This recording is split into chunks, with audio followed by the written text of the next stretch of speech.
Boa tarde, irei falar um pouquinho sobre a lipólise e alguns acontecimentos anteriores à ativação desse mecanismo. A lipólise é importantíssimo lembrar que ela acontece em uma situação de hipoglicemia e ocorre também no interior dos adipócitos, que é rico em triglicerídeos. O glucagon no interior desses adipócitos vai se ligar ao receptor, que nesse caso é um receptor metabotrópico, pois ele está acoplado a uma proteína G. Essa proteína G ela possui 3 subunidades, mas aqui nesse caso está representada apenas a subunidade alfa, pois aqui vai interessar a nós nesse momento. Essa subunidade alfa tem uma molécula de GDP que será substituída por GTP. Quando ocorre essa substituição, essa subunidade ela vai passar a ter afinidade por essa proteína efetora, que no caso é a adenililciclase. A adenililciclase ela converte ATP em AMP cíclico. Esse AMP cíclico ele é o segundo mensageiro. O AMP cíclico ele tem a função de ativar essa proteína quinase A, lembrando que uma quinase ela tem a função de fosforilar uma molécula, então ela vai fosforilar a enzima lipase hormônio sensível. E essa lipase hormônio sensível começará todo o processo de lipólise. Boa tarde, eu vou falar sobre a lipólise, que ocorre nos adipócitos e se caracteriza pela quebra da molécula de triglicerídeo, que tem a seguinte estrutura química, de um glicerol mais 3 ácidos graxos.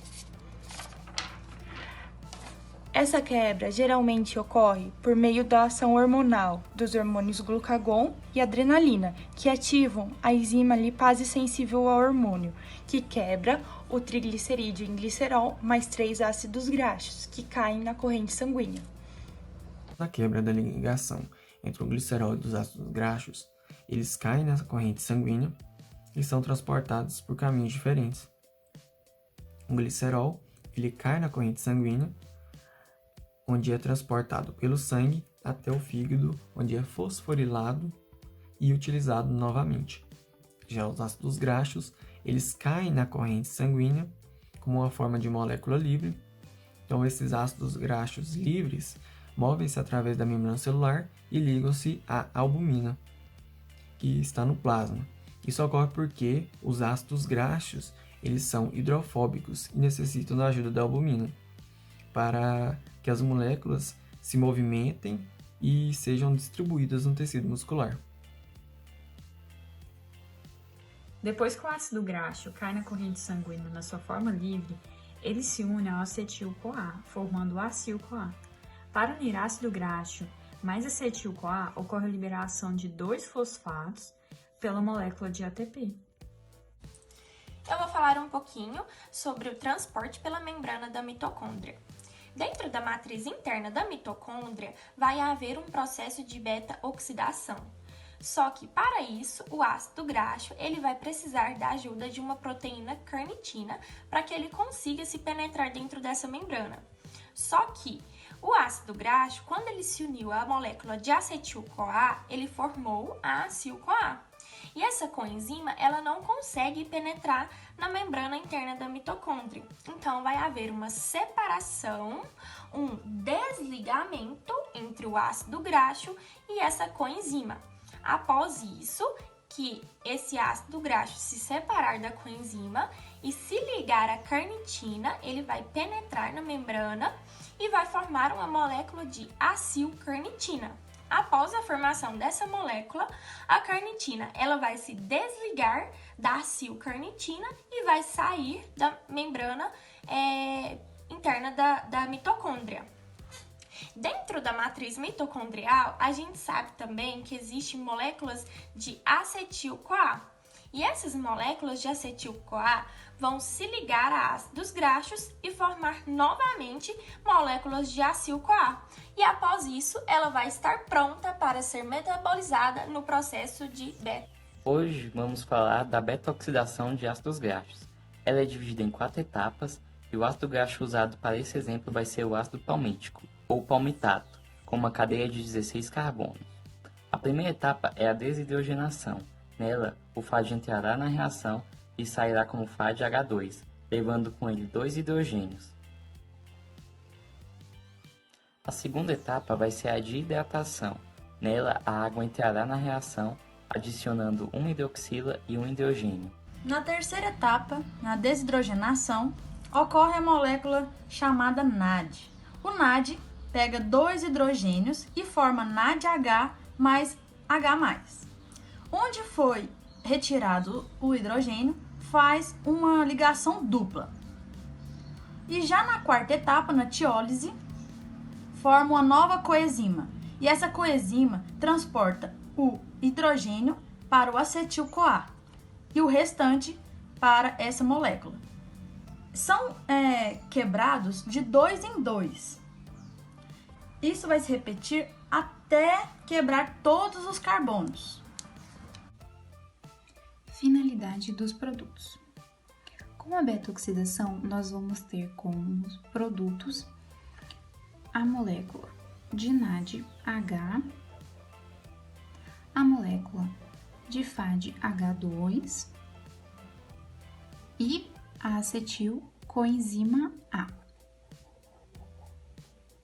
Esses são os 3 produtos da beta-oxidação dos ácidos graxos. Essas 3 moléculas vão ser responsáveis pelo fornecimento de energia.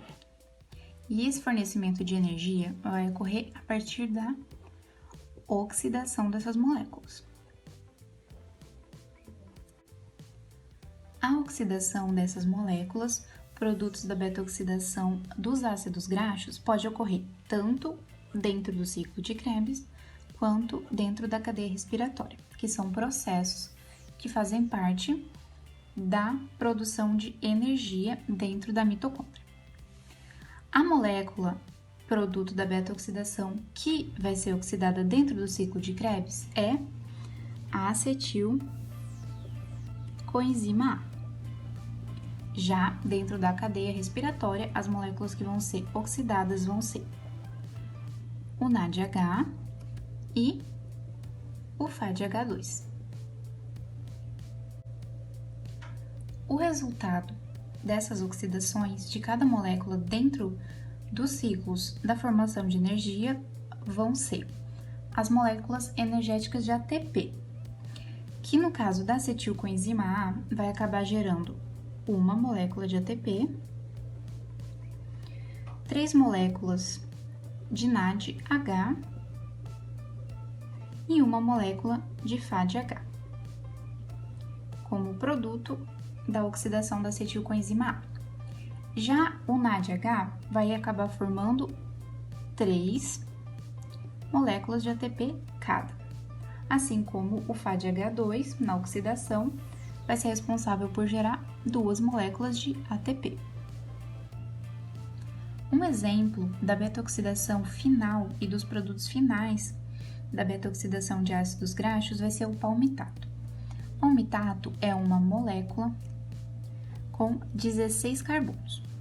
Essa molécula vai ter como produto 8 acetis-coenzima A, 8 moléculas de NADH e 8 moléculas de FADH.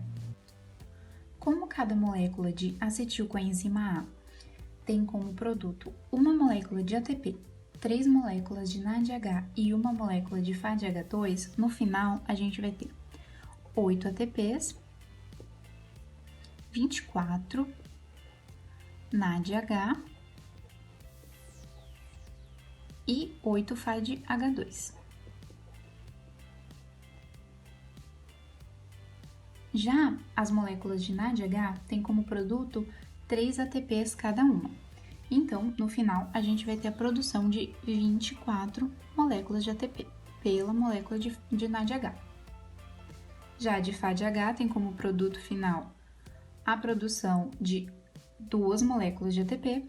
Então, a gente vai ter no final a produção de 16 moléculas de ATP pela oxidação do palmitato.